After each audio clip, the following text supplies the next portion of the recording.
Hello मेरे प्यारे बच्चों, क्या हाल चाल। बढ़िया साहब। तो कैसे हो मेरे बब्बर शेर और शेरनियों। प्यारे बच्चों, आज की ये वीडियो बहुत बहुत बहुत लाजवाब रहने वाली है, क्योंकि आज के इस वीडियो में हम केमिस्ट्री के 4 नंबर वाले मोस्ट इंपोर्टेंट न्यूमेरिकल को देखने वाले हैं। और आपको भैया बता दें कि केमिस्ट्री में आपके 10 से 12 नंबर का न्यूमेरिकल पूछा जाएगा। मिनिमम आपका 8 नंबर का रहेगा, नहीं तो 10 से 12 नंबर का न्यूमेरिकल आएगा। और सबसे अच्छी बात तो यह है कि 3 ही चैप्टर में न्यूमेरिकल है। तो भैया अब 3 ही चैप्टर के न्यूमेरिकल देखने हैं आपको, और 4 नंबर में कौन कौन सा न्यूमेरिकल आता है वो भी 100% ये फिक्स वाले होते हैं। ठीक है ना। इनमें से आज जो हम बताएंगे 100% फिक्स होता है, एक न्यूमेरिकल आना तय है।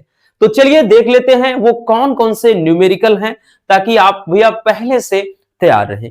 तो चलिए शुरू करते हैं प्यारे बच्चों। पहला आपका ये क्वेश्चन दिख रहा है, ठीक है, काफी ज्यादा इंपॉर्टेंट है, आगे आने वाले तो और भी ज्यादा है इंपॉर्टेंट है। क्वेश्चन ध्यान से देखिए क्या कह रहा है। बोल रहा है कि H2SO4 का एक नमूना 94% है और उसका जो घनत्व है वो 1.84 ग्राम प्रति मिली है। ठीक है ना। इस विलयन की मोललता ज्ञात कीजिए। ठीक, देखिए सिंपल सा रहता है तो भैया आराम से हम निकाल सकते हैं, लेकिन जब इस तरीके से दिया जाए तब हम कैसे सॉल्व करते हैं, चलिए समझते हैं। देखिए इनमें घबराना नहीं है भैया, अभी आपको दिखाएंगे 2025 में ही आया है मोल प्रभाज, और वो भी परसेंटेज वाला ही था। बस एक समझ लेना है, उसी पर आधारित आपके चाहे जितने क्वेश्चन बने सबके सब लगने हैं। देखिए कह रहा है कि H2SO4 जो कि सल्फ्यूरिक अम्ल है, इसका एक नमूना क्या है 94% है।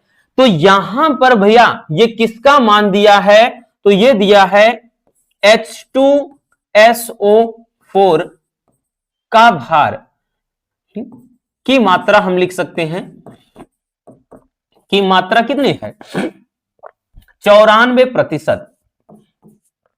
94%। इसका मतलब क्या है भैया, 94% होने का मतलब यह है बच्चों कि ये जो है कितना, इसको अगर हम ग्राम में मान लें, ठीक है, अगर हम 100 ml विलयन में मान ले तो इसका जो मात्रा है 100 ml विलयन में, इसको हम मात्रा के तौर पर देखेंगे भैया, तो इसकी मात्रा कितनी है बच्चों, वो है कितना भैया, तो वो है 94 ग्राम। तो इसको ग्राम में लिख लेते हैं, किसमें भैया, ग्राम में।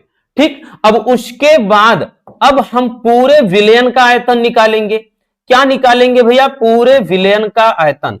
ठीक, पूरे विलयन का आयतन नहीं, भार। ठीक, विलयन का भार। तो सबसे पहले विलयन का भार या विलयन की मात्रा, तो भाई पूरे विलयन का भार पूछ रहा है, तो पूरे विलयन का जब भार निकालेंगे भैया, तो भार बराबर क्या हो जाएगा बच्चों, तो भार बराबर हो जाएगा आयतन गुणे घनत्व।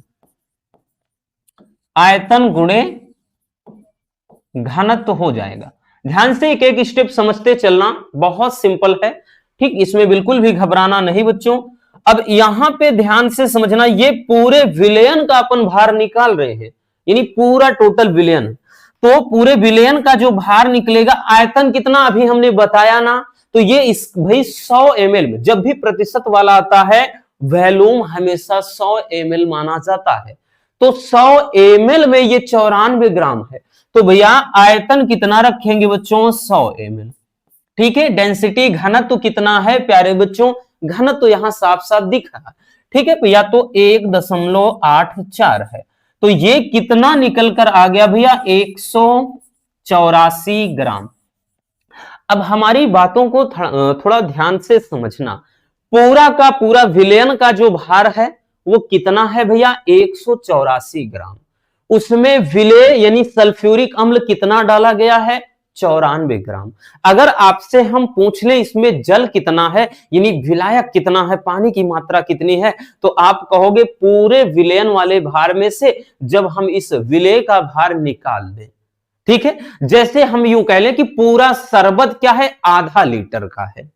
पूरा शरबत क्या है भैया, आधा लीटर का है, और उसमें बता दिया जाए भैया कि उसमें 200 ml चीनी है, तो पानी कितना है, तो आप पूरे में से भाई पूरे ये विलयन के भार में से इसको घटा देंगे, तो अब हम लिखेंगे बच्चों, अब ध्यान से समझना बबुआ, बहुत सिंपल है। तो अब हम लिखेंगे क्या चीज कि विलायक का भार, क्या लिखेंगे भैया, विलायक का भार, और इसको भैया कैपिटल डब्ल्यू से दर्शाएंगे। तो विलायक का भार कितना है, तो जब हम 184 में से ये क्या है भैया घटा देंगे, क्या चीज 94, तो इसमें घटा दिया, ये 0 हो गया और ये 90 आ गया, 90 ग्राम आ गया। ठीक है, यानी यहां पर स्मॉल डब्ल्यू क्या है, विलेय के मतलब विलेय का भार, और कैपिटल डब्ल्यू क्या है, विलायक का भार। और जब भी मोललता निकालना हो, विलेय का भार, विलायक का भार प्लस विलेय का अणुभार भी चाहिए। तो भैया इसका अणुभार H2SO4 का अणुभार पहले निकाल लेते हैं। तो क्या है, H2SO4 है। इसका जब भी अणुभार निकालना पड़े भैया, तो M बराबर, अणुभार कैसे निकालेंगे, देखिए 2 आगे ले जाओ, हाइड्रोजन का 1 प्लस भैया सल्फर का 8, मतलब सल्फर 16 होता है तो 32, और प्लस 4 आगे लाओ, और ऑक्सीजन भैया यहां 4 है, ऑक्सीजन 16 हो गया। ठीक, तो यहां पे 16 चौके 64, 4 मतलब 64 और 2 कितना हो गया 66, और 6 2 कितना, ये 8, यानी 98, 98 निकल कर आ गया। तो अब सब कुछ मिल गया, हमको चाहिए भैया मोललता। तो अब आराम से प्यारे बच्चों मोललता निकालेंगे। यही फार्मूला, मोललता बराबर क्या हो जाएगा भैया, भार, ध्यान देना, भार बटे अणुभार गुणे कैपिटल डब्ल्यू यानी विलायक का भार, और यहां पे गुणे में 1000। ठीक है, जब ये ग्राम में होता है, और यहां हमने ग्राम में ही निकाला है। ठीक है, तो इस फार्मूले की मदद से प्यारे बच्चों, इस फार्मूले की मदद से भैया हम क्या निकाल पाएंगे, मोललता। अब मोललता निकालेंगे बबुआ, तो यहां पे ध्यान से समझिए, इसको मोललता को M डैश से दर्शा देते हैं। यहां भाई भार कितना है, तो भार 94 है। ठीक है भैया, 94 ग्राम, तो लिख दिया 94। यहां नीचे अणुभार, तो अणुभार 98 निकाला है भैया, 98 गुणे भैया विलायक का भार कितना है, विलायक का भार किधर गया, इधर है, 90 है, तो यहां 90 लिख दिया भैया। उसके बाद गुणे में 1000, ये एक जीरो से एक जीरो कट गया, थोड़ा इधर जगह बचा हुआ है, यहीं पर एडजस्ट कर देते हैं, हो जाएगा इसी में। ठीक है भैया, इसी में हो जाएगा बच्चों। तो यहां पे हमने बताया ना, इसको M डैश से दर्शा देते हैं। ठीक, मोललता को, यहां पे ये 94 है, इधर 2 जीरो है, तो 94, ये डबल जीरो हो गया। और नीचे कितना है भैया, 9 8 72 की 2 हो गया, हासिल 8, 9 9 81, और यहां पे कितना है, हाँ 2 हासिल 7 हुआ भैया। तो ये 9 9 9 81, 7 कितना 88। ठीक, तो ये कितना हो गया, M डैश बराबर, जब इसको काटेंगे भैया ये सीधा सीधा 10.6, 12 में कट जाएगा, इतना मोल या मोल प्रति केजी, या मोलल अकेले लिखो। ठीक, यही क्या हो जाएगा भैया, हमारा आंसर हो जाएगा। ठीक है, यही हमारा आंसर हो जाएगा। बड़ा ही लाजवाब और इंटरेस्टिंग सा क्वेश्चन है। ठीक है, आई बात समझ में, कोई भी डाउट नहीं होना चाहिए भैया। हमने सबसे पहले क्या किया भाई, ये दे दिया है, एक नमूना है, नमूना का मतलब भैया एक सैंपल है कि 94% है, इसका मतलब सल्फ्यूरिक अम्ल की मात्रा 94 ग्राम है। अब हम निकाल लेंगे टोटल विलयन का भार कितना होगा। पूरे विलयन का भार बराबर क्या होता है, द्रव्यमान। भाई यहां पे होता है भार, मतलब या द्रव्यमान कहें, चाहे इसको भार कहो चाहे द्रव्यमान, द्रव्यमान बराबर क्या होता है, आयतन गुणे घनत्व। तो भैया आयतन क्या है, 100 ml मानेंगे जब भी परसेंट वाला हो, और घनत्व तो दिया गया है। तो हमने पूरे विलयन का द्रव्यमान निकाल लिया। अब यहां पे विलायक का द्रव्यमान या विलायक का भार निकालेंगे, तो भैया पूरे द्रव्यमान वाले में से जो विलेय वाला है, मतलब ये वाला घटा देंगे, तो विलायक का निकल आया। अब विलायक का अणुभार भी जरूरत है भैया, क्योंकि फार्मूले में ये होता है। ठीक, तो इस तरह से हमने मोललता बहुत सिंपल तरीके से निकाल लिया। चलिए जल्दी नोट कर लीजिए, फिर आगे चलते हैं।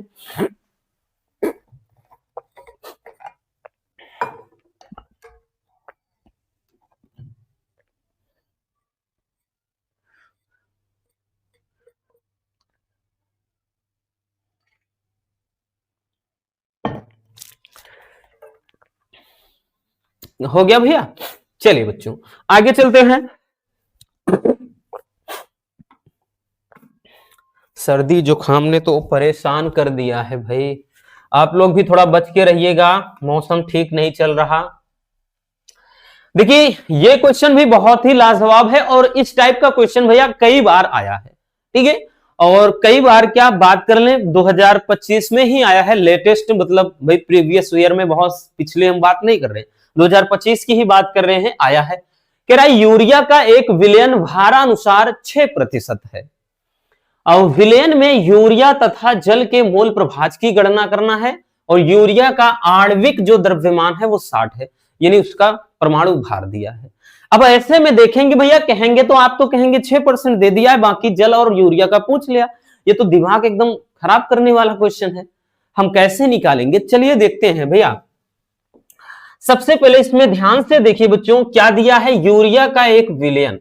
तो यहां पे अगर यहां पे ध्यान दीजिए तो यूरिया का भार कितना दिया है, कितना दिया है भैया? तो यूरिया का जो भार है 6% है। कितना है? 6%। तो यहां पे भार दिया है 6%। इसका मतलब क्या है? तो यहां पे यूरिया की मतलब 6% का मतलब क्या है भैया? 6 ग्राम। अभी इसके पहले ही हमने इस टाइप में बताया, यूरिया का जो भार है वो कितना है? 6%, ठीक है ना। अब यहां पे अगर आप जरा ये बताइए भैया, 6% ये है और टोटल सॉल्यूशन हमने बताया कितना, 100 चलता है। तो जरा ये बताइए भैया जल का क्या हो जाएगा? भाई ये तो यूरिया का रहा, तो अगर हम आपसे पूछे जल का भार कितना हो जाएगा, तो आप कहेंगे भाई पूरा अब की बार विलयन कितना हो जाएगा? 100। 100 में 6 घटा दो तो कितना आ गया भैया? 94 आ गया, ठीक है। कितना आ गया? 94 ग्राम। मतलब भाई 6 ग्राम अगर यूरिया है तो 94 ग्राम पानी है। दोनों को घोल करके क्या है, एक विलयन बनाया गया। अब उस विलयन में दोनों का मोल प्रभाज ज्ञात कीजिए। अगर ऐसे अलग अलग देता तब तो आप चुटकियों में लगा सकते थे, लेकिन अब क्या है, ये सवाल क्या आसान हो गया बच्चों। अब दोनों का अलग अलग दे दिया भैया, तो अब सबसे पहले हम इस यूरिया का क्या निकालेंगे? अणुभार निकालेंगे। फिर इस जल का भी अणुभार निकालेंगे। फिर हम दोनों का मोल मतलब दोनों में क्या निकालेंगे भैया? मोलों की संख्या, तब जाकर लास्ट में मोल प्रभास। तो ये रहा। चलिए तो यहां पर सबसे पहले हम क्या निकालेंगे भैया? यूरिया का भार तो हो गया, अब निकालेंगे यूरिया का अणुभार। तो यूरिया का अणुभार कितना है भैया? तो यूरिया का अणुभार दे दिया है 60। अब उसके बाद हम लिखेंगे जल का अणुभार, जल का अणुभार। तो जल का अणुभार जो होगा भैया कितना होता है? आपको ना पता हो लिख दे रहे हैं 18। कैसे? क्योंकि H2O होता है।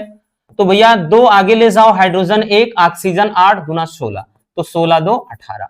तो इसका अणुभार कितना? 18 हो गया। अब यहां पे वही चीज भाई, वही कहानी शुरू होगी, ध्यान देना। सबसे पहले हम निकालेंगे क्या बच्चों? निकालेंगे यूरिया, यूरिया का मोल, यूरिया का मोल, यानी यूरिया के मोलों की संख्या निकालेंगे। तो यूरिया का मोल बराबर क्या हो जाएगा भाई? मोल बराबर होता है प्यारे बच्चों, यानी भार बटे अणुभार, भार बटे अणुभार होता है। तो यूरिया के मोल में हम निकालेंगे तो इसका भार कितना है? यूरिया का भार 6 है, अणुभार 60 है, ठीक है। तो भैया 6 बटे कितना? 60। तो 6 बटे 60, ये अगर हम देखें भैया तो ये कट के कितना आ गया? तो ये आ गया 0.1 आ गया। इसी तरह से निकालेंगे किसका भैया? तो यहां पे जल, जल का मोल निकालेंगे। तो जल का मोल निकालेंगे तो भैया फार्मूला तो वही रहना है, वो थोड़ी चेंज होगा। तो भैया भार बटे अणुभार, यानी जल का भार अपान जल का अणुभार, ऐसे समझना भैया, ऐसा नहीं कि भार बटे अणुभार। तो ये कितना हो जाएगा प्यारे बच्चों? तो जल का भार कितना है? तो भैया जल का भार देखिए कि यहां पे 94 है। कितना है? 94। और इसका अणुभार कितना है? तो भैया 18 है। कितना है बच्चों? 18 है। तो इसको काटेंगे तो 18 पंजे 90 होता है। उसके बाद भाई ये हो गया 18 दूना 36, यानी 2 बार में ही। तो ये कितना भैया 5.2 आ गया। अब बच्चों यूरिया का मोल यहां पे मोल निकल आया और जल का मोल निकल आया। अब हम आराम से निकाल सकते हैं दोनों का मोल प्रभाज या मोल अंश। ठीक है, तो चलिए, तो अब लिखेंगे भैया, हम लिखेंगे क्या चीज, यूरिया का मोल प्रभाज। यूरिया का मोल प्रभाज निकालेंगे तो भैया मोल प्रभाज को किससे दर्शाते हैं, काई या एक्स से। तो यहां पे ऐसे निकालेंगे भैया, यहां पे निकालेंगे आई और यहां यूरिया लिख दे रहे हैं, इसका मतलब यूरिया का मोल अंश। तो भैया जिसका पूछा जाता है बच्चों उसके मोलों की संख्या ऊपर लिखते हैं। तो भैया इसके मोलों की संख्या ऊपर हो जाएगा बच्चों, ठीक है। और नीचे क्या है, दोनों का। भाई नीचे क्या होता है, और नीचे का भाई होता है नहीं, जितने मिश्रण हो। अब जैसे 2 हैं तो दोनों का योग, 3 होते 3 का योग, 4 होते 4 का योग, नीचे दोनों का योग भैया। तो 0.1 प्लस यहां पे कितना है 5.2, तो ये कितना हो जाएगा, ये 0.1 बटे नीचे भाई ये कितना हो जाएगा, ये 6.3 हो जाएगा। तो कितना जाएगा भैया 6 मतलब 6 दूना मतलब 6 कम 6 दूना 12 हो जाएगा, ज्यादा हो जाएगा। तो ये 0.1 जीरो और लगेगा 1, तो उसके बाद हाँ लगभग में 7 जाएगा तो 8 बार में। तो ये इतना आ गया, ठीक है, इतना मोल आ गया, इतना मोल आएगा यूरिया का मोल प्रभाज, ठीक है। अब उसके बाद क्या पूछ लिया जाए भैया, क्या पूछ रहा है, जल का। जल का पूछ रहा है, तो जल का मोल प्रभाज या मोल अंश। भैया जल का पूछ रहा है तो जल का भी आप ऐसे निकालो या फिर डायरेक्टली 1 में घटा दो, एकदम सिंपल सा है भैया। अगर 2 का दिया है तो हमेशा मान क्योंकि 1 से कम ही आता है तो 1 में घटा दो।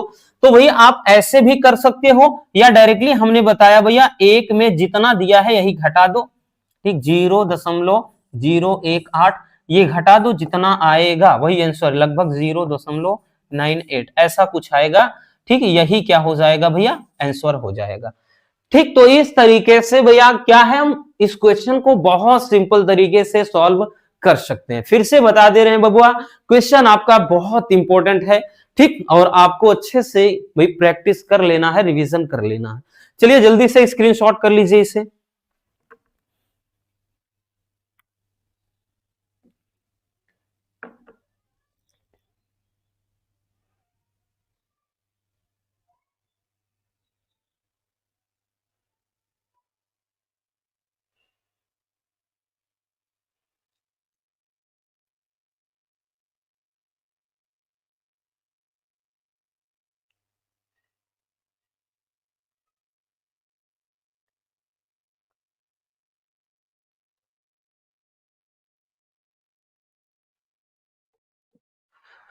हो गया भैया, चलिए आगे चलते हैं बच्चों। अब आते हैं अगले क्वेश्चन पे। ये क्वेश्चन भी बहुत ज्यादा इंपॉर्टेंट है और प्रीवियस ईयर में लगातार भैया 2-3 साल से तो लगातार पूछा जा रहा है। ये क्वेश्चन प्यारे बच्चों 2-3 साल से लगातार आ रहा है, इसलिए ध्यान देना, ये वेरी वेरी इंपॉर्टेंट क्वेश्चन है। बस वैल्यू चेंज कर देता है आपका भैया इधर उधर, बाकी सवाल सेम है। हमने क्या बताया, वैल्यू चेंज कर देगा, बाकी आपका ये जो न्यूमेरिकल है भैया सेम रहेगा। यहाँ 0.5 है तो और कुछ 0.2 देगा, 4 दे देगा, ऐसा कुछ भी दे देगा। यहाँ व्यास 2 सेमी है, 1 सेमी कर देगा, 4 सेमी कर देगा। यहाँ लंबाई 100 सेमी है और कुछ आगे पीछे, प्रतिरोध इतना दिया है, घटा बढ़ा के और कुछ कर सकता है। तो मतलब आप ये समझना कि भाई मान बदल दिया जाएगा लेकिन तरीका तो सेम है। चलिए देखते हैं क्या कह रहा है। कह रहा है कि 0.5 मोल प्रति लीटर NaOH विलयन में, NaOH बोले तो कास्टिक सोडा है ना, उससे मतलब है नहीं फिलहाल यहां न्यूमेरिकल में। कह रहा है कि ये NaOH विलयन के कॉलम का जो व्यास है वो 2 सेमी है तथा लंबाई 100 सेमी है।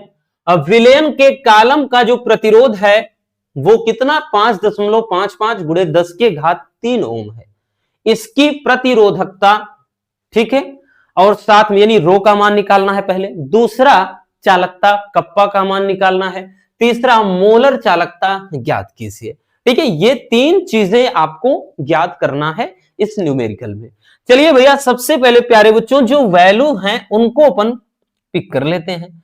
सबसे पहले जो मान दिए हैं भैया, देखिए क्या है, 0.5 मोल प्रति लीटर NaOH, यानी ये मोलरता दिया है भैया, ये मोलरता दिया है बच्चों, कितना 0.5 दिया है मोल प्रति लीटर, इतना मोल प्रति लीटर। आगे देखते हैं भैया, आगे कह रहा है कि कॉलम का जो व्यास है, तो भैया व्यास को d से दर्शाते हैं। व्यास बराबर, भाई व्यास बराबर देखिए, मतलब d ये दिया है व्यास, तो व्यास भाई कितना है, 2 सेमी है। तो एक चीज ध्यान देना, व्यास दिया है तो हमको त्रिज्या निकालना पड़ेगा, तभी तो भैया हम प्रतिरोधकता निकाल पाएंगे, रो का मान नहीं तो नहीं निकाल सकते। तो यहां पर भाई त्रिज्या अगर हम निकालना चाहें प्यारे बच्चों, त्रिज्या निकालना चाहें तो R बराबर क्या हो जाएगा, D/2, यानी व्यास बटे 2। तो हम ये कह सकते हैं कि R बराबर कितना आ जाएगा भैया, R बराबर व्यास बटे 2, मतलब भैया 2/2 कट के आ गया, यानी 1 आ गया, 1 सेंटीमीटर त्रिज्या आ गया। आगे चलते हैं, आगे कह रहा है इसकी जो लंबाई है, L का जो मान है वो कितना है भैया, लंबाई प्यारे बच्चों 100 सेमी, लंबाई 100 सेमी है। और विलयन के कॉलम का जो वैद्युत प्रतिरोध है वो 5.55 गुणे 10⁻³ है, यानी यहां पे भैया R का जो मान है वो मान कितना है प्यारे बच्चों, वो 5.55 है गुणे 10⁻³ ओम है।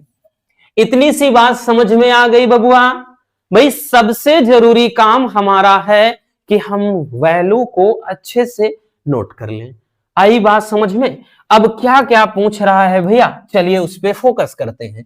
पहली चीज तो रो का मान पूछ रहा है, ठीक है, दूसरी चीज कप्पा का मान पूछ रहा है, ठीक, और तीसरी चीज भैया किसका मान पूछ रहा है, तीसरा चीज जो पूछ रहा है वो पूछ रहा है मोलर चालकता। ये 3 चीज पूछ रहा है, कोई दिक्कत ना, बड़ा आसान है भैया। तो सबसे पहले एक चीज ध्यान देना, हमें रो का मान निकालना है। रो बराबर फार्मूला होता है RA/L, भाई फिजिक्स में भी आपने पढ़ा है बखूबी। तो रो बराबर RA/L, R तो मालूम है, L भी मालूम है, बट A अपने को नहीं मालूम है। तो क्या करेंगे, सबसे पहले A का मान निकालेंगे। भैया 4 नंबर ऐसे फ्री में नहीं मिल जाएंगे बबुआ, आपको थोड़ा मेहनत करवाएगा, लेकिन इतना ज्यादा परेशान भी नहीं रहना, हम है ना साथ में, तो भी बिल्कुल भी टेंशन लेने की जरूरत है नहीं। तो प्यारे बच्चों हम 1 निकालेंगे, भाई क्षेत्रफल क्या होगा, तो यहां पर πr² हो जाएगा, ठीक है, πr²। क्षेत्रफल, तो यहां पे A का मान जो है पाई का, भैया पाई का मान कितना है, 3.14, ठीक है, और उसके बाद R का मान कितना है, R², तो R का मान भैया देख लीजिए ना, 1 सेंटीमीटर है बबुआ, तो 1 का स्क्वायर, तो 1 का स्क्वायर मतलब 1 ही, तो A बराबर कितना, 3.14 सेमी स्क्वायर, क्योंकि सेंटीमीटर में। चलिए A का मान आ गया। अब पहला क्वेश्चन का भैया, पहला क्वेश्चन अपन निकालते हैं, यानी पहला जो पूछ रहा है, तो रो का मान पूछ रहा है, रो बराबर क्या हो जाएगा भैया, RA/L, ठीक है भैया। तो पहला ये पूछ रहा है, तो ये पहला क्वेश्चन हो गया। चलिए देखते हैं भैया,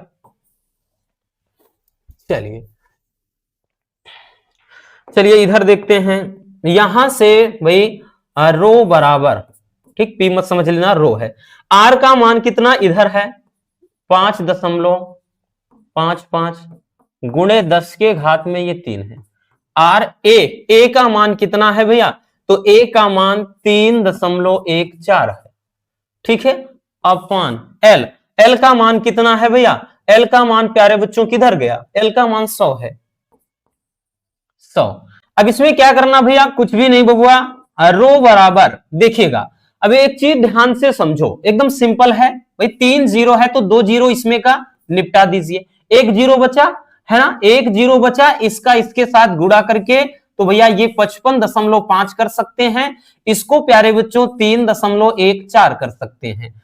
तो रो बराबर अगर हम इसका गुणा करेंगे तो इसका गुणा कितना आ जाएगा, 3 पचे ये 15 में जाएगा, यानी ये 17, 100 ये 74.2, ठीक है, ऐसा समथिंग में आएगा। मात्रक क्या हो जाएगा, इसका ओम होता है, और यहां पे अगर सेमी में देखेंगे, क्योंकि सब कुछ सेमी में रखा जा रहा है, तो ये सेमी स्क्वायर नीचे एक सेमी से कट जाएगा, ओम सेमी, यहां भाई मात्रक भी ओम सेमी, मीटर में नहीं बबुआ, ओम सेमी में हो जाएगा, और यही क्या हो जाएगा, हमारा आंसर हो जाएगा। ठीक है, यही हमारा आंसर हो जाएगा। चलिए पहले एक नोट कर लीजिए, फिर हम चालकता निकालेंगे, फिर उसके बाद मोलर चालकता निकालेंगे। ठीक है ना, चलिए नोट कर लीजिए भैया।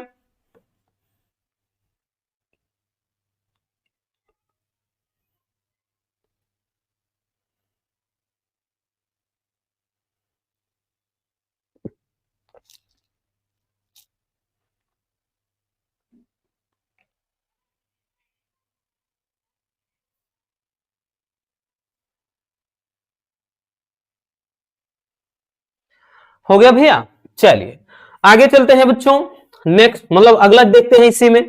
ठीक है, तो भैया ये इधर का ही मिटाएंगे, जहां तक जरूरत है उधर से नहीं कोई मतलब।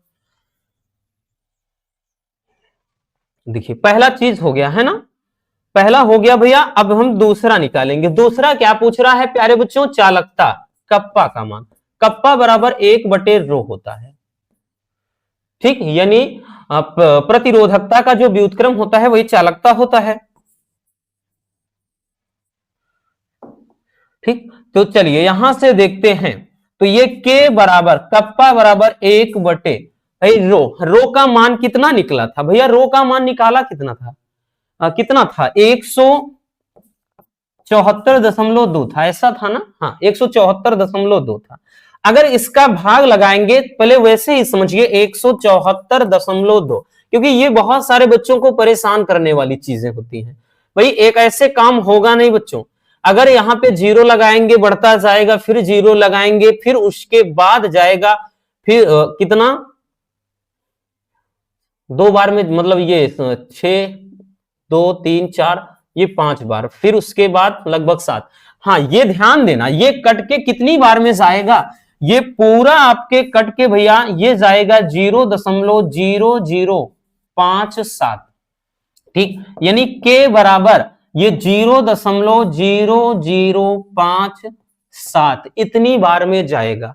अब इसको देखिए एक और तरीके से लिखा जा सकता है, ताकि सवाल आसान हो जाए, इसलिए हम बता रहे हैं। इसको हम लिख सकते हैं भैया, जब दशमलव 1, 2, 3 अंक खिसका दो, तो दशमलव खिसका कर 5 अगर 7 कर दो, तो गुणे 10 के घात हम -3 कर सकते हैं। ठीक है, देखिए आपको पता है जैसे 1000 लिखा होता है, तो इसको अगर दशमलव यहां से यहां लाते हैं, तो इसको भाई यही तो करते हैं ना, यही 10 के घात 3 करते हैं प्लस में। लेकिन कोई चीज अगर ऐसे लिखा है इस तरह से, तो ये दशमलव जब इधर खिसकाते हैं तो वही घात में माइनस में जाता है।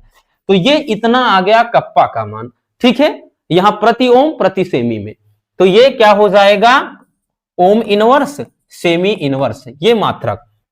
तो भैया दूसरा जो आंसर आया बबुआ ये आ गया।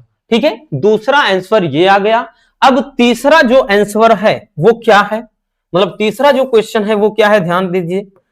ठीक, तीसरा चीज निकालना क्या था, तो भैया यहां पे निकालना है मोलर चालकता। तो फार्मूला होता है कप्पा गुणे 1000 और गुणे में यहां पे इसकी मोलरता, मोलरता हो जाएगा। ठीक, ये चीज अब यहां से ध्यान दीजिए, ये हो गया, इसको अपन सॉल्व करेंगे। ठीक, तो कप्पा, कप्पा का मान कितना दिया है, कप्पा का मान 5.7 दिया है, गुणे 10 के घात -3 है, और गुणे 1000, और नीचे कितना है भैया 0.5 है। ठीक है, तो यहां पे क्या हो जाएगा, ये हो जाएगा, यानी यहां पे कितना 5.7 है और गुणे 10 के घात 3, तो 5.7 गुणे 10 के घात -3, 1000 को 10 के घात +3 लिख सकते हैं, नीचे 0 दशमलव माइनस मतलब 0.5 है। अब एक चीज ध्यान दीजिए, ये भाई -3 +3 वाला खत्म, ठीक है ना, टाटा बाय बाय वाली। अब यहां पे जो कट के आएगा वही क्या हो जाएगा, आंसर हो जाएगा 5.7 अपान 0.5, ठीक है ना। चलिए नोट कर लीजिए भैया, फिर आगे चलते हैं।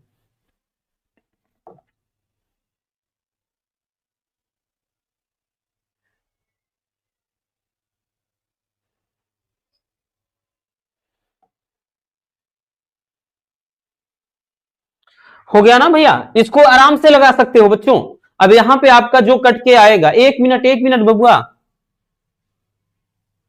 इस क्वेश्चन को किसी बच्चे ने हमसे पूछा था कि सर आंसर दूसरा कुछ आ रहा है, अभी याद आ गया, आंसर दूसरा कुछ काहे आएगा, एक मिनट। अच्छा देखिए, आंसर जिसका दूसरा, किसी बच्चे ने बोला था कि सर हमारा आंसर भाई ये हमने और भी कहीं पढ़ा है 114 आ रहा था, तो जरा ध्यान से समझिए भाई, 114 आने का कारण है बच्चों, देखिए यहां 0.5 है, ध्यान से समझो, कभी कभार आप चीजें समझ नहीं पाते।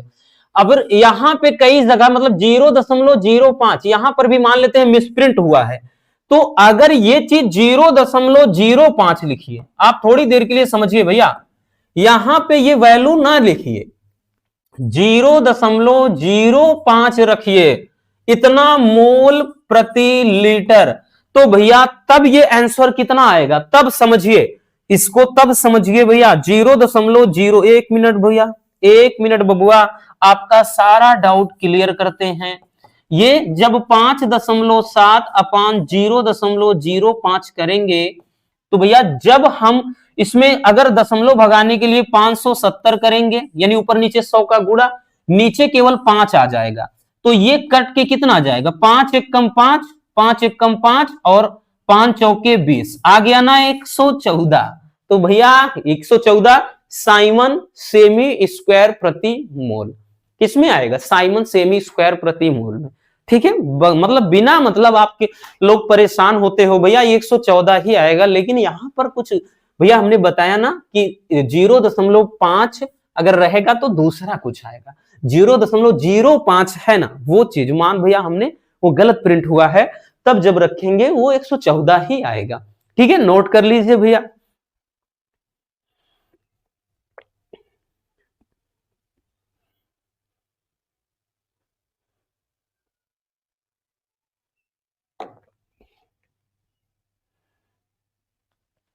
हो गया, चलिए आगे चलते हैं अगले क्वेश्चन की तरफ।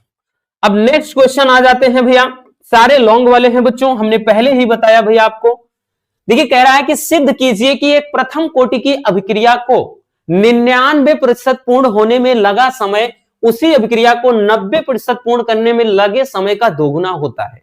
बड़ा प्यारा सा क्वेश्चन है, ठीक है। पहले क्या करना है कि भाई कोई प्रथम कोटि की अभिक्रिया है, और प्रथम कोटि की अभिक्रिया के कह रहा है कि 99% पूर्ण होने में जितना समय लगता है उसी अभिक्रिया के 90% पूर्ण होने में लगे समय का दोगुना होता है। तो सबसे पहले फिर लिखेंगे, ठीक है, प्रथम कंडीशन में लिखेंगे कि प्रथम कोटि की अभिक्रिया से, प्रथम कोटि की अभिक्रिया से। अब एक चीज ध्यान देना भैया, यहां पे चीजों को आप समझने का प्रयास करिए। यहां पे ए का मान अगर कहा जाए तो क्या रखेंगे, ए का मान तो आप ए ही रखेंगे, बट अगर ए माइनस एक्स आपसे कोई पूछा जाए तो आप क्या रखेंगे, भाई ए माइनस एक्स, यानी ए का मान, एक मिनट ए नहीं रखेंगे, दिया है 99%, यानी इसका मतलब अभिक्रिया भैया किसी टाइम 100% रही होगी, क्योंकि ए होता क्या है, प्रारंभिक सांद्रता, तो अभिक्रिया किसी समय 100% रही होगी। अब उसके बाद भैया जो a माइनस एक्स होता है प्यारे बच्चों, वो क्या हो जाता है, t समय के बाद सांद्रता, तो a माइनस एक्स का मान कितना हो जाएगा, तो भैया 100 माइनस कितना 99, तो 100 माइनस 99, ठीक। तो इसका मतलब भैया कितना, 1 बचा, ठीक है। तो यहां पे a का मान कितना है, 100 लिखेंगे, ना कि 100%। और उसके बाद a माइनस एक्स का जो मान लिखेंगे भैया, वो कितना लिखेंगे, ओनली 1, ठीक है।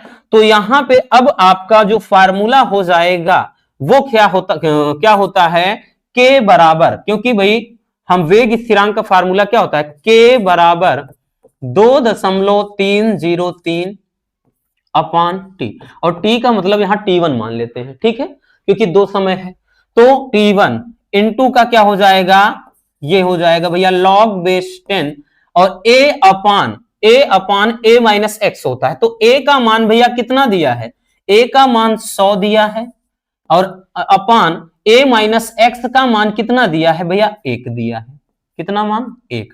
तो इसको ऐसे भी लिखा जा सकता है, k बराबर 2.303 और अपान का T1 लिखेंगे, मतलब अब उसके बाद ये लॉग बेस 10, भाई इसको क्या लिख सकते हैं भाई, 10 का 2 लॉग, मतलब इसे 10 का 2 मतलब 10 के पावर में 2 लिख सकते हैं, तभी तो दशमलव हो जाएगा। या इसको लिखा जा सकता है 2.303 अपान यहां T1 हो जाएगा लॉग बेस 10, भैया 2 आगे लाएंगे, ठीक है ना, यानी 2 आगे लाएंगे, क्योंकि लॉग m की पावर n आपने पढ़ा है कि लॉग m की पावर जब n हो तो इसका होता है, ये आगे आ जाता है n log m होता है, ये फार्मूला लॉगरिथम में लवगणक में पढ़ा है। तो ये हो जाएगा 2 log कितना, 10, और log 10 का जो मान होता है वो 1 होता है। तो भैया यहां इतने से मान कोई मतलब है नहीं, तो यहां दर्शाना चाहे दर्शा भी सकते हैं, चूंकि log 10 का मान कितना, 1, ठीक है, दिख रहा है ना। चलिए अच्छी बात है भैया। तो ये कितना हो जाएगा बच्चों, अब ध्यान से समझना भैया। तो यहां पे k बराबर बचा, कितना बचा, 2.303 अपान ये T1 बच गया, ठीक है, और उसके बाद केवल और केवल गुणे में 2 बच गया। ये इसको अपन क्या दे देंगे, इक्वेशन नंबर 1 दे दिया। अब इसी तरह दूसरी भी कंडीशन है भैया, दूसरी कंडीशन भी है प्यारे बच्चों की, प्रथम कोटि की अभिक्रिया से, प्रथम कोटि की अभिक्रिया, प्रथम कोटि की अभिक्रिया से। अब दूसरी कंडीशन में भी ध्यान दीजिए, a का मान कुछ अलग रखेंगे, a माइनस एक्स का मान कुछ अलग रखेंगे, ठीक, ये दोनों चीज। a क्या है, तो भैया फिर से वही चीज प्यारे बच्चों, भाई हम क्या मानेंगे, a का मान हम 100 ही मानेंगे, बट a माइनस एक्स क्या करेंगे, कह रहा है कि 90% पूर्ण होने में। तो भैया अब की बार हम 100 में 90 घटाएंगे, तो मतलब कितना आएगा भैया, 100 में 90 घटाएंगे 10। तो अब जो फार्मूला हो जाएगा, ठीक, k बराबर 2.303 अपान, अब की बार T2 मान लेंगे भैया, और उसके बाद क्या होता है, log बेस 10, फिर क्या करेंगे भैया, a upon a minus x, तो a का मान कितना है, 100 है, और अपान a माइनस एक्स का मान कितना है, यानी t समय के बाद सांद्रता क्या है, 10 है, ये कट गया। तो बचा क्या, k बराबर 2.303 अपान यहां पे T2 बच गया भैया, और यहां पे क्या बचा, लॉग बेस 10, और यहां पे 10 ही बचा। क्योंकि लॉग बेस 10 जो होता है इसका मान भी हमने बताया है, चूंकि इसका मान 1 होता है, ठीक है। तो ये कितना हो जाएगा भैया, ध्यान से समझिएगा, इसको अपन समीकरण, हाँ नहीं दिए हैं दे देते हैं, 1 मिनट अभी लिख तो ले, पूरा लिख तो ले, k बराबर 2.303 अपान T2, और यहां पे ध्यान दीजिए लॉग 10 का मान कितना, 1 हो जाएगा। जब 1 हो जाएगा कोई मतलब नहीं, इसको समीकरण क्या दे देंगे भैया, 2 दे देंगे, इसको समीकरण 2 दे देते हैं। तो अब लिखेंगे समीकरण 1 व 2 से, समीकरण 1 व 2 से, समीकरण 1 व 2 की तुलना कर दें भैया, दोनों को इक्वल कर देते हैं। ये क्या है, ध्यान दे दीजिए, यहां पे क्या करना है भैया, समीकरण 1 ये k के बराबर इतना है, तो इसको 2.303 अपान कितना है भैया T1 गुणे का 2 बराबर इधर वाला समीकरण जो 2 है वो 2.303 अपान क्या है T2। ठीक है, तो अब यहां से ध्यान से समझिएगा, अगर कुछ कटने वाली चीज है तो वो ये है। ठीक है, कटने वाली चीज ये है भैया। अब उसके बाद प्यारे बच्चों इसका जब गुणा करेंगे तो ये T1 बराबर क्या हो जाएगा, T1 बराबर क्या हो जाएगा 2 गुणे T2। ठीक है, अगर यहां पर आप गौर फरमाइए, ध्यान से देखिए भैया, तो हमको सिद्ध क्या करना है, यही तो करना है। ठीक है, तो ये क्या हो जाएगा प्यारे बच्चों, यही प्रूव्ड हो जाएगा, क्योंकि कहा है कि सिद्ध कीजिए कि एक प्रथम कोटि की अभिक्रिया को 99% पूर्ण करने में जो लगा समय है, तो भैया 99% जब पूर्ण कर रहे थे तो समय यहां पे T1 लगा था, लगा जो समय है वो कह रहा है कि 90% पूर्ण करने में समय, तो 90% पूर्ण करने में समय क्या था T2, इस समय का क्या होता है भैया 2 गुना होता है, तो इस समय का प्यारे बच्चों हमने 2 गुना कर दिया। आई बात समझ में? चलिए भैया जल्दी से प्यारे बच्चों नोट कर लीजिए, फिर हम आगे चलते हैं।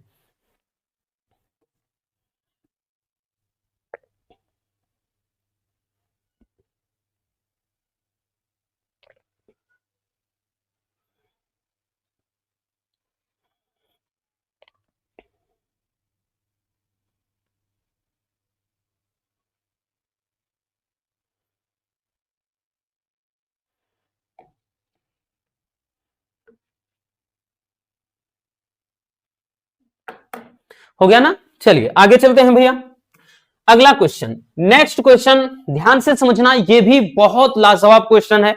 और वैसे भी भैया ये जो आपका चैप्टर है रासायनिक बलगतिकी, तीसरे चैप्टर में 3 से 4 क्वेश्चन तो वन ऑफ द मतलब यूं समझ ले कि इतने ज्यादा इंपॉर्टेंट हैं कि मतलब तय है भैया, यहां से आना फिक्स होता है क्वेश्चन। ठीक, ये भी काफी इंपॉर्टेंट है, और इतना इंपॉर्टेंट है कि भैया 2025 में भी देख रहे हैं आया है, और जितना आप अभी बताएंगे सबके सब आते हैं। हमने बताया ना, ये मिस होते ही नहीं है, ये ब्रह्मास्त्र है, इतना जान लेना। ठीक, तो कह रहा है सिद्ध कीजिए कि प्रथम कोटि की अभिक्रिया की 99.9% अभिक्रिया पूर्ण करने के लिए जो लगा समय होता है वो अर्ध आयु काल के पूर्ण होने में लगे समय का 10 गुना होता है। तो सेम उसी तरीके का लगाना है, कोई झंझट नहीं, एकदम बढ़िया तरीके से मजे में इसको भी सॉल्व करते हैं। चलिए करते हैं भैया, पहले समझ लेते हैं। कह रहा है कि आपको सिद्ध करना है कि भाई जो अभी 99.9% पूर्ण करने में लगा समय है वो अर्ध आयु के पूर्ण होने में लगे समय का 10 गुना होता है। तो भैया सबसे पहले अर्ध आयु के लिए निकाल लेते हैं वेग स्थिरांक। तो लिखेंगे भैया अर्ध आयु, अर्ध आयु के लिए, अर्ध आयु अभिक्रिया के लिए जो वेग स्थिरांक होता है, अर्ध आयु के लिए जो वेग स्थिरांक होता है भैया क्या होता है, तो अर्ध आयु के लिए वेग स्थिरांक का जो फार्मूला होता है के बराबर 0.693 बटे क्या होता है भैया टी होता है। ठीक है ना, ये 0.693 बटे यहां टी, और जो टी होता है वो टी हाफ हो जाता है। कब भैया प्रथम मतलब ये अर्ध आयु के लिए, क्योंकि अर्ध यहां पे टी हाफ क्या दर्शाता है, यही तो अर्ध आयु काल को दर्शाता है। तो ये के बराबर हमने ले लिया, और प्यारे बच्चों इसको समीकरण 1 हमने दे दिया। अब यहां पर लिखेंगे भैया कि अब लिखेंगे प्रथम कोटि की अभिक्रिया से, प्रथम कोटि की अभिक्रिया से, अभिक्रिया से, प्रथम कोटि की अभिक्रिया से। अब प्रथम कोटि की अभिक्रिया के लिए भैया सबसे पहले प्यारे बच्चों हमको ए का मान चाहिए, फिर ए माइनस एक्स हमको चाहिए। तो जरा ये देखिए भाई ए का मान कितना है, तो एक जब भी परसेंटेज वाली बात कही जाए आंख मूंद कर ए का मान 100 रख दीजिए, क्योंकि भाई किसी समय अभिक्रिया 100% रही होगी बच्चों, और फिर वो कह रहा है कि इसका 99.9% पूर्ण हो रहा है। तो भैया यहां से 100 में से 99.9% आप घटा दो, कितना बचेगा? 0.1% बचेगा, यानी 0.1 आ गया ये a माइनस एक्स का मान। ठीक है भैया, तो यहां पे इसको आगे बढ़ाएंगे, लिखेंगे अब k बराबर, फार्मूला क्या होता है जरा बताइएगा, k बराबर क्या होता है भाई? प्रथम कोटि की अभिक्रिया क्या? 2.303 अपान क्या होता है भैया? t। फिर उसके बाद log बेस 10 क्या होता है? a upon a minus x. a का मान कितना है भैया? 100। a माइनस एक्स का मान 0.1। अब ध्यान से समझना, k बराबर 2.303 हो गया, और नीचे बच्चों क्या हो गया? t हो गया। कितना हो गया भैया? t हो गया। और यहां पर log बेस 10, और एक चीज ध्यान देना, अगर नीचे 0.1 है ना, हमको ये गायब करना है, तो ऊपर नीचे भैया हम क्या करेंगे? ऊपर नीचे हम 10 का गुणा करेंगे, यानी यहां पे क्या बच जाएगा? ये हो जाएगा 1000। ठीक है, तो k बराबर 2.303 अपॉन टी, और 1000 को लिख सकते हैं लॉग, यहां पे हम 10 की पावर में भैया, यानी 10 दहम्मा 100 दहम्मा 1000। अब यही 3 आगे आ जाएगा, तो ये हो जाएगा k बराबर 2.303 अपॉन टी हो गया भैया, और गुणे में ये 3 हो गया 3 लॉग, ये क्या बचा? 10। अब लॉग 10 का मान 1। ठीक है, तो यहां से यहां पे लिख दे रहे हैं, चूंकि जितनी बार लिखेंगे चीजें क्लियर रहेंगी। लॉग 10 का मान 1 होता है, तो यहां पे भैया अब क्या करेंगे बच्चों? एक लाइन थोड़ा और बढ़ाना पड़ेगा, तो ये हो जाएगा k बराबर 2.303 बटे टी, और गुणे में 3, क्योंकि लॉग बेस 10, ये 10 का मान कितना होता है? 1 होता है। अब यहां पे ये समीकरण क्या आ गया? तो ये आपका समीकरण हो गया भैया 2। अब समीकरण 1 व 2 की कंपेयर कर दीजिए, तुलना, तो लिखेंगे भैया समीकरण 1 व 2 से, समीकरण 1 व 2 को क्या है भैया? इसकी तुलना कर दीजिए बबुआ। समीकरण 1 क्या था? k बराबर इतना मान रखा है ना, k बराबर क्या है? 0.693 बटे क्या है? टी हाफ, बराबर इधर k का मान क्या है? तो 2.303 गुणे कितना है? 3 अपान कितना हो जाएगा? t। अब एक चीज का ध्यान दीजिए भैया, अगर यहां से देखें ये t, अगर हम t बराबर ले जाएं, t बराबर, तो ये जब गुणा करेंगे 3 3 9 हो जाएगा, और उसके बाद 3 0, ध्यान थोड़ा इसे, 3 3 9 हुआ भैया, 3 0 0 हो गया, 3 3 9 हो गया, और 3 दूना 6, तो 6.909। अब उसके बाद इतना हुआ, गुणे में भैया ये इधर जाएगा, तो ये टी हाफ कहलाएगा, और ये बटे में पूरा क्या आ जाएगा? ये भाई नीचे इधर चला जाएगा, 0.693। ठीक है, 693 हो जाएगा ये नीचे में। अगर इसको भैया आप काटेंगे, तो ये प्यारे बच्चों पूरा का पूरा भैया लगभग में 10 बार में, यानी 9.99 हो जाएगा, तो लगभग 10 मान लिया जाता है, या यूं कह सकते हैं कि भाई t बराबर 10 गुणे टी हाफ। टी हाफ अगर आप नोटिस करें भैया, क्या निकल आया? क्या निकल कर आया है जरा बताइएगा? निकल कर क्या आया? हमको यही तो प्रूफ करना था भैया, यही तो प्रूफ करना था बच्चों, क्योंकि यहां पे प्रूफ यही करना था, सिद्ध कीजिए कि प्रथम कोटि की अभिक्रिया की 99.9% पूर्ण होने में लगा समय। तो भैया जो टी है वो 99.9% वाला ही है, तो ये समय जो कह रहा है अर्ध अभिक्रिया के, तो अर्ध अभिक्रिया टी हाफ है। इस अभिक्रिया के या का मतलब ही होता है गुना, इस अभिक्रिया का क्या होता है? 10 गुना होता है, तो भैया 10 गुना हो गया। बस यही दिखाना था बच्चों, एकदम सिंपल सा है और कुछ भी नहीं है।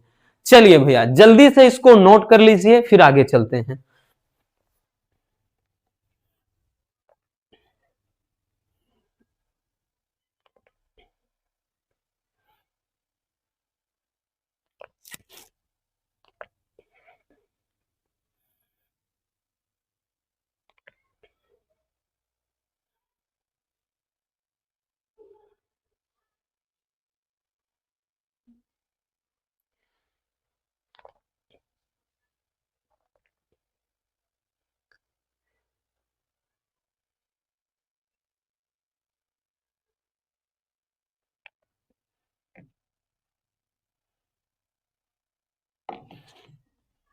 हो गया। चलिए आगे देखते हैं भैया। ठीक, अगला क्वेश्चन, ये क्वेश्चन भी सेम उसी तरीके से है, आपको भी इसमें भी ज्यादा मेहनत नहीं करना है भैया। कह रहा सिद्ध कीजिए कि प्रथम कोटि की अभिक्रिया के 3/4 भाग पूर्ण होने में लगा समय उसकी अर्ध आयु का दोगुना होता है। 100% है, श्योर। क्वेश्चन किसी ना किसी सेट में टपकेगा भैया, डेफिनेटली इसमें कोई दो राय नहीं है, कोई रोक भी नहीं सकता, क्योंकि क्वेश्चन का लेवल ही इतना ज्यादा इंपॉर्टेंट है, मजेदार है। इसको भैया हम दो तरीके से लगा सकते हैं, एक लॉन्ग फॉर्मेट है, एक शॉर्ट भी। उतना ज्यादा लॉन्ग जाने से भी कोई मतलब नहीं है भाई, पढ़ो वही जो अच्छे से समझ में आ जाए, है ना भैया। किताबी भाई वही चीज है कि पूरा जैसे किताब में लैंग्वेज है, पूरा रट्टा मार लो, क्या ही मतलब भाई। चीजें वो अच्छी होती हैं जो हमारे समझ में आए। कह रहा है कि भैया आपको अब की बार सिद्ध करना है कि प्रथम कोटि की अभिक्रिया के 3/4 भाग पूर्ण होने में लगा समय अर्ध आयु का दोगुना होता है। चलिए सबसे पहले अर्ध आयु के लिए निकालते हैं, हर बार की तरह शुरू करते हैं शुरू से। तो अर्ध आयु के लिए, अर्ध आयु के लिए भैया शुरू कर दिया। तो अर्ध आयु काल क्या होता है, इसमें वेग स्थिरांक के बराबर 0.693 बटे भैया टी हाफ, ये फार्मूला होता है प्यारे बच्चों। इसको अपन इक्वेशन नंबर 1 दे देंगे, ठीक है ना। इसको अपन इक्वेशन नंबर 1 दे दिया, समीकरण 1 हो गया। अब भैया अपन आ जाते हैं कि प्रथम कोटि की अभिक्रिया से, प्रथम कोटि की अभिक्रिया से, तो प्रथम कोटि की अभिक्रिया से, अब प्रथम कोटि की अभिक्रिया में अब देखिए मजा आएगा भैया।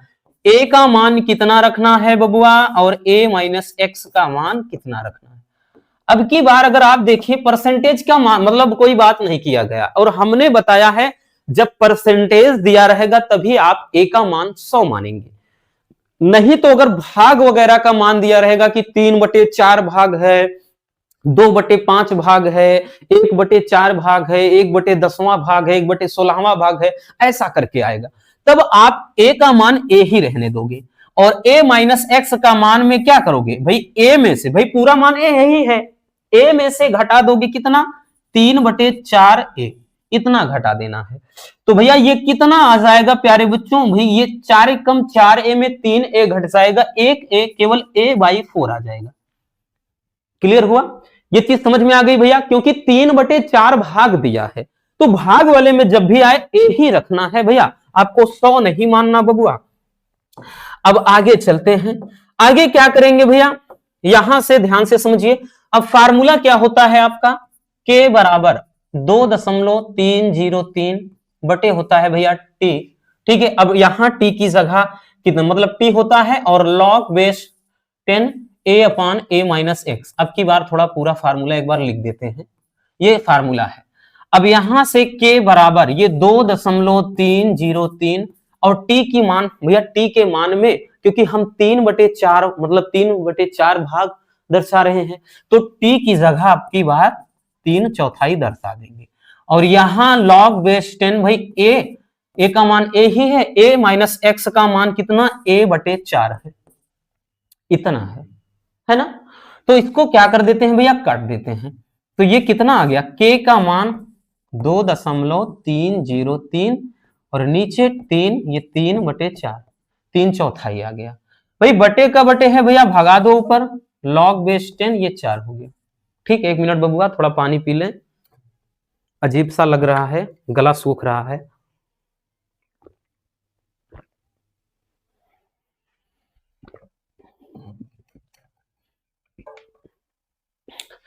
अब देखिए बबुआ, यहां से भैया अब हम k बराबर 2.303 और नीचे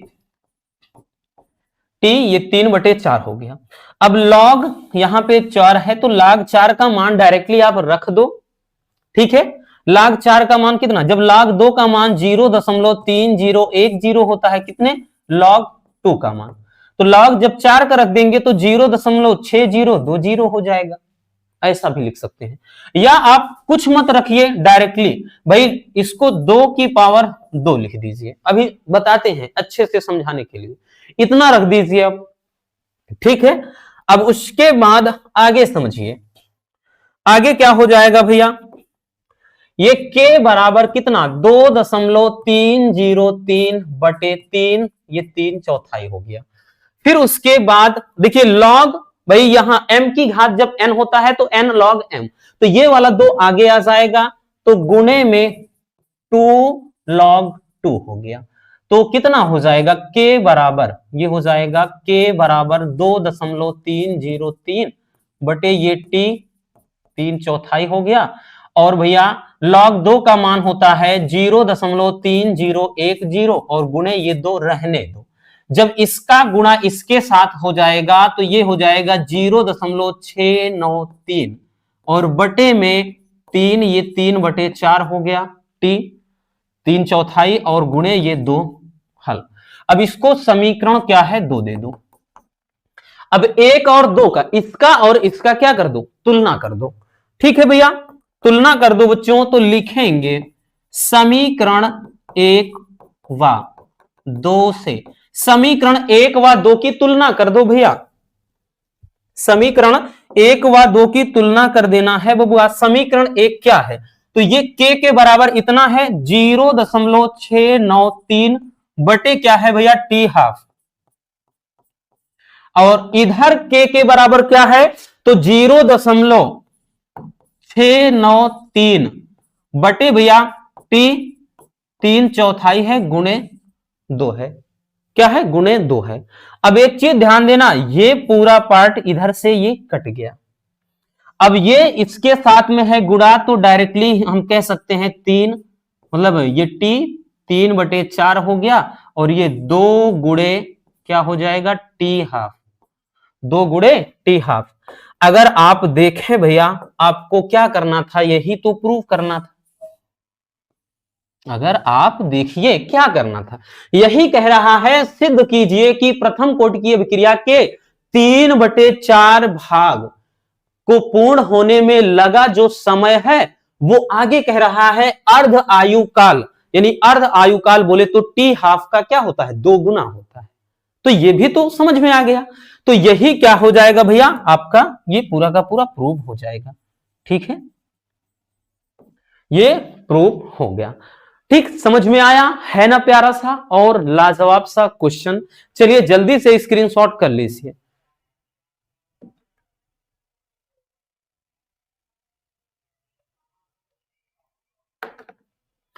हो गया भैया, तो बस आज के इस वीडियो में इतना ही, और भी क्वेश्चन है ऐसा नहीं है, लेकिन जो प्रमुख रूप से आपके परेशान करने वाले आपको क्वेश्चन थे वो हमने करवा दिए। इसी तरह के और भी सीरीज आती रहेगी, टेंशन नहीं लेना है, बस मजे में तैयारी करते रहना है।